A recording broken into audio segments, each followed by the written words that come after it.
Batman 1989 was a great movie. I really enjoyed it. We're going to talk about it starting with our plot and story. First thing I'm going to say is this is the story of Gotham more than it is the story of Batman. We start off seeing just how terrible Gotham is as a place, which is the necessity of Batman. You see a theater scene, but it's not Bruce Wayne. It's some other kid and his family, and they get robbed. But as you're walking through this, you can see that like prostitutes are reaching out to children. You can see that there's crime riddling the streets. And you start to understand that the law isn't really having a great effect here. And I really appreciated that. It told me why we needed a Batman. I feel like in some of these, it's like Bruce Wayne's vendetta to pay back the crime that took his family. But in this one, you start to understand Bruce Wayne is actually doing a public service. This isn't like some like emotional necessity that he needs to beat up psychopaths. This is like this town, this city was in bad shape. Yeah, and that's something that I kind of appreciated too, is that it didn't really tell the origin story of Batman. I mean, it did kind of. There was a scene where you get to flashback to the alleyway scene and Batman's parents are killed in front of him, but that's not the point of the movie. That's not the story of the movie. That's not even like why he's being Batman. He's trying to clean up Gotham City, which, like Ben said, really needed it. I also appreciate the fact, so it starts off, you get the perspective of like reporters, and people are like, Batman is a rumor at this point. Like the crooks are getting arrested are saying that there's a Batman, but no one has ever seen him. No one actually, a lot of people don't even believe he exists. Mm-hmm. It's like, it's a kind of a cool, unique way to tell the beginning story of Batman in Gotham City, and I kind of liked that. What I will say about it, though, is that even though it did have that kind of unique spin on it, and I liked that unique spin, I wish they had more of a clear direction of where they were going. Because a lot of the plot, especially in the beginning, it just kind of slowly meanders. Okay, there's a crime boss. He's got this guy named Jack Napier, who's a pretty big piece of work.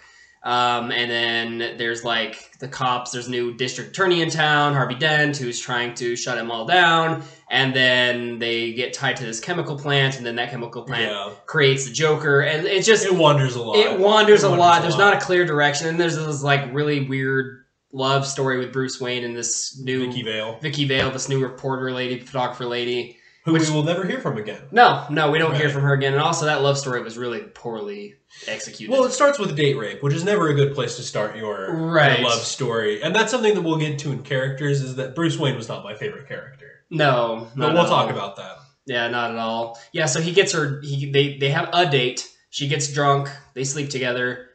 And then we're supposed to believe that they're madly in love after that. None of that worked for me at all. The most story to focus on, though, is Jack Napier, who becomes the Joker.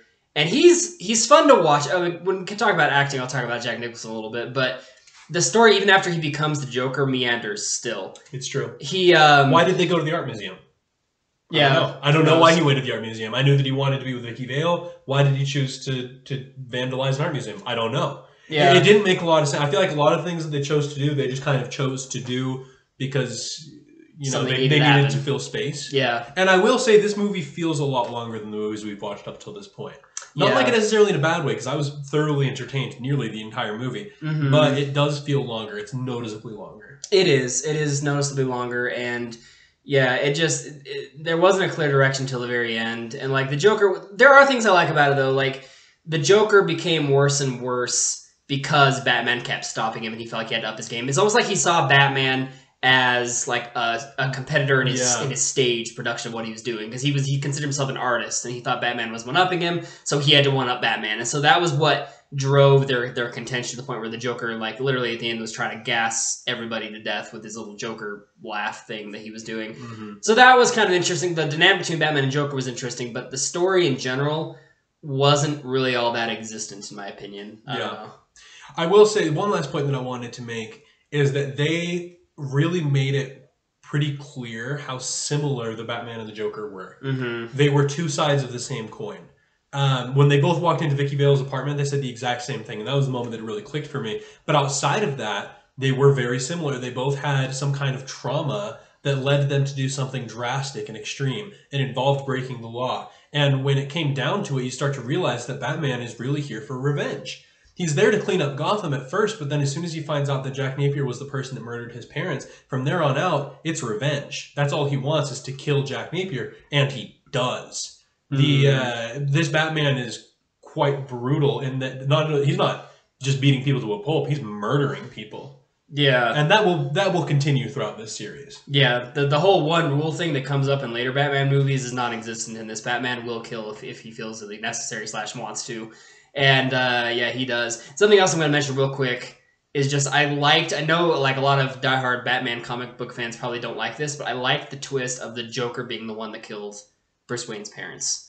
I think that was kind of a fun little twist to make their characters even more intertwined and connected because they literally created each other. Joker shot Bruce Wayne's parents in front of him, making him become Batman. Batman drops him in chemicals, turning him into the Joker. Their origins are connected to each other, and I thought that was interesting. Yeah, I definitely agree. So overall, I gave the writing of this movie a 3.5. And I gave it a 2.5. my issue with it was just that it didn't feel like it was going anywhere. There were a lot of things I liked about it, like we mentioned, like the Batman Joker twist, the fact that Joker kept escalating because of Batman. There were things about it I really did like, but overall as a whole, it just felt like it didn't have a direction. And that kind of made it feel like it was a meandering, and like Ben said, it made the movie feel a little bit long to me. So I gave it a 2.5. Don't kill me! Don't kill me, man! Don't kill me! Don't kill me, man! I'm not going to kill you. I want you to do me a favor. I want you to tell all your friends about me. What are you? I'm Batman. Moving on to the acting and the characters, you got 3 main actors in this. You got Michael Keaton, who plays Batman, and I like Michael Keaton as Batman. I think he does a good job, but I will say he doesn't look like Batman at all. And a lot of times when he's punching goons and they go flying off in the other direction, Doesn't make a lot of sense. I don't buy it. He's a scrawny dude. He doesn't. I don't buy him as Batman. He does a good job. I have no issues with his acting. He just doesn't look like the part. Yeah, I will say as a character, I didn't really like Bruce Wayne that much. I didn't like the date rape scene. I thought that was inappropriate and not. They didn't want to make it look like date rape because, like, just but make that clear. Was. They didn't want to make Bruce Wayne seem like a jerk. But I mean, it was. That's exactly what it was. And Yeah. I get that this is dated, and we didn't movies didn't paint women as people at this point. But it was not a good role model moment for us. I mean, I liked him to an extent where he was some guy that just had $1 billion but didn't necessarily wants to be the guy that had $1 billion, you know? But I just feel like he wasn't careful like Batman should be. Like he took Vicky Vale to the Batcave to get rid of the photograph, which was also pretty inappropriate because it was stashed away on her naked body and he just took it from her, which is whatever. But then he also just he wasn't even mad when Alfred was just like, "Hey, Vicky, here's the Batcave." He's just like, "Oh, hey, Vicky, welcome to the Batcave." You know, I just didn't really appreciate it as Batman. I didn't feel like he did a great job. I didn't really like the character or the writing of that character that much. Yeah, that's fair. Kim Basinger plays Vicky Vale, the love interest, and I liked her well enough. I don't really have a lot to say about her performance. She didn't have a lot to do other than be Batman's love interest, be obsessed with him, and have everybody be obsessed with her. Yeah, that was really her. Every male character was in love with her. If a male character was not married, he was in love with her. It's true. Yeah, she didn't really have. I mean, she was just there to be pretty, as bad as that sounds. So she was fine. Jack Nicholson is the Joker. Growing up when I watched this movie growing up, I loved his portrayal of the Joker, and I still enjoy it. He's a very old-fashioned kind of traditional Joker, where he just has a bunch of gag weapons. He laughs at everything he does, and I enjoyed. He's fun to watch, prance around and dance around. I don't know. He doesn't stand out as much as he used to me though. I would probably say I prefer Heath Ledger's Joker at this point in my life, but I still enjoy watching Jack Nicholson. Jack Nicholson's Joker was very Jack Nicholson-esque. He did a lot of things that Jack Nicholson does in all of his movies, which isn't a bad thing, like his smirk. Very Jack Nicholson-esque. It's a good thing. I like Jack Nicholson. I will say his motivation in this movie was not pure chaos. He was just I want to be famous and I want Vicky Vale. Those are his two motivations, and I didn't find that particularly intriguing. I'm talking a lot bad about the character. I actually did like the acting of this movie. Everybody did a good job in their role. I did too. I'm pointing out the negatives because there's not that many of them. If I didn't mention it, it was good. I gave the acting in this movie a 3.5. Yeah, I actually gave it a 4 out of 5. I really did enjoy. The one thing, like I said, I wasn't hugely fond of the way Michael Keaton looked as Batman. I know that wasn't his fault necessarily. He could have bulked up, but he didn't. Anyway, Yeah, I didn't really like the way he looked, and I didn't particularly like Vicky Vale's like sudden random obsession with him as with Bruce Wayne. That didn't work out for me. But like I said, I really did enjoy the acting in this movie. I don't really have an issue with it. I gave it a 4 out of 5. Yeah, I gave it a 3.5. Yeah, it's good. Why don't we hear this from Grissom? Yeah. And what's with that stupid grin? Life's been good to me. I did very much enjoy the action of this movie. There wasn't like a ton of it, and like here's the thing: if you really like hand-to-hand combat, this isn't going to be a great movie for you because there's not that much of it. But I will say this movie is more a gang war that Batman is trying to break up than it is Batman karate master. You know, you're not watching Ip Man. You're watching basically the police try to take down a criminal mastermind with the help of Batman.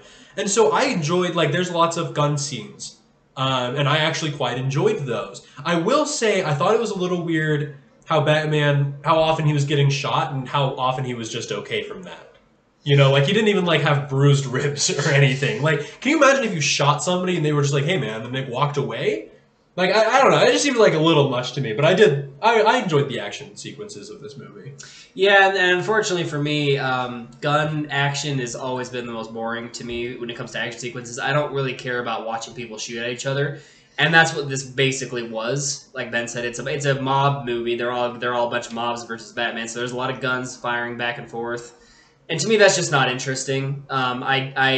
When I think about this movie, the action is not at all what pops into my mind. The action is very forgettable to me. I gave the action a 2.5 out of 5. It doesn't do anything for me. It's there, and there's some interesting things, and it looks good. It's just not interesting. Yeah, 3.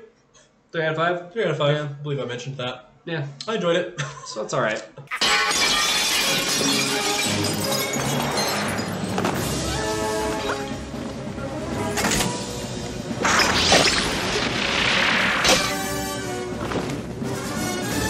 Hold on.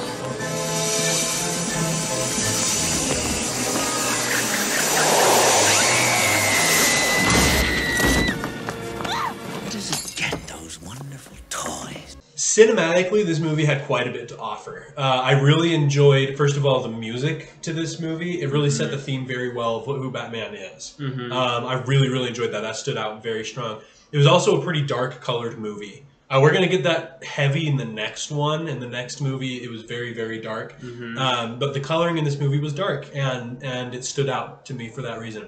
The last scene I want to talk about cinematically is the death of Thomas and Martha Wayne.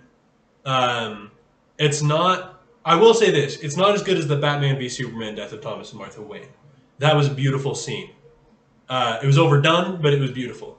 This one was clear, and it just looked good. It looked good. It's what we all wanted, I think, or at least what I wanted. Yeah, no, absolutely. Actually, cinematically, I had no beef to this movie at all. I loved the set design. I loved the costume design. I loved the music that Ben already mentioned. I loved, just everything about it cinematically works for me really well. I actually gave it a 5 out of 5. There was nothing about it, and this is my favorite movie we've watched. I really did like it cinematically. Yeah. Also, my favorite movie that I've watched cinematically so far, I will say it's not perfect. There are a few things that I didn't really like. A lot of it had to do with the writing of the movie, which is still cinematics. Some of the shots were a little fast. I mean, there were still some long shots as well. I give it a 3 out of 5. It's above average, but it wasn't like game changing. So I can't give it a full 5 out of 5. I don't think. Yeah, 5 out of 5, 3 out of 5. They're good though. Like it's very good. Even though it's dated, it's really good. It's very good. Cinematically speaking. He stole my balloons! Why didn't somebody tell me that he had one of those things? Bob? Gun.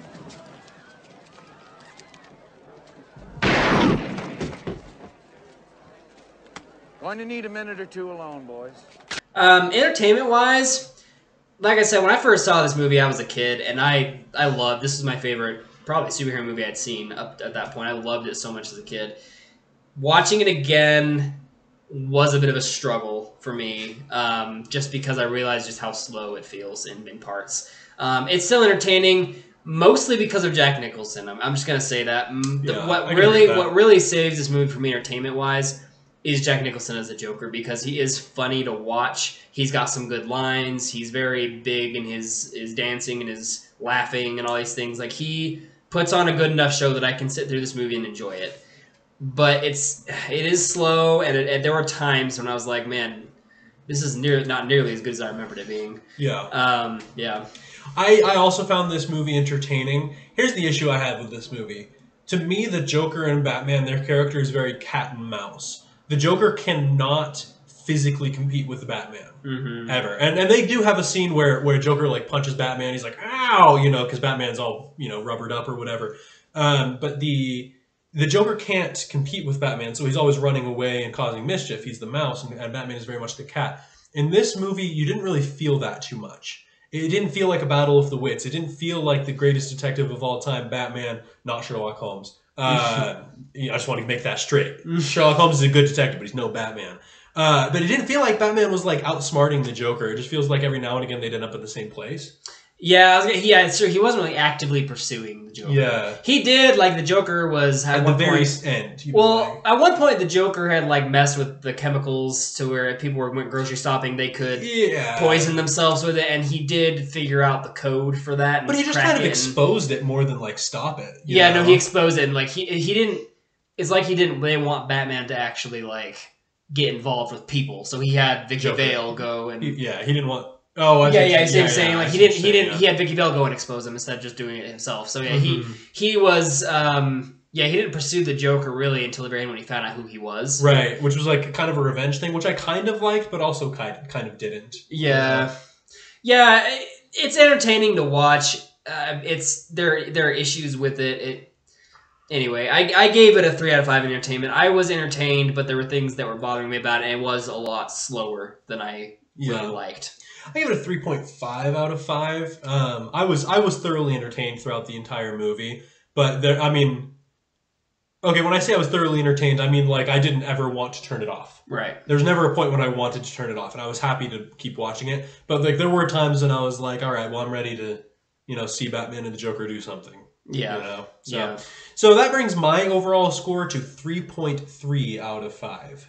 I gave it a 3.4 out of 5. So we were pretty close on this one, too. Yeah, that brings our total to 3.35 out of 5. Yeah, really close. So it's a good movie, and I would say it's worth watching. Oh, yeah, like, if you've never seen this movie and you're a Batman fan, it's worth seeing. I'm not going to say you're going to like be blown away by it, but it's worth seeing. It's a good movie, and it's an entertaining movie, but it's just not, like... To me, there's a reason it's kind of become forgotten over time. It just doesn't stand out. I will say, out of the movies we've watched so far, this is the one that I'm most likely to watch again. Absolutely. Yeah, I would agree with that for sure. Well, that is our conclusion for 1989 Batman. Thank you so much for watching. Tune in next time. We're going to be following up with the sequel, Batman Returns, 1992. We'll see you next time.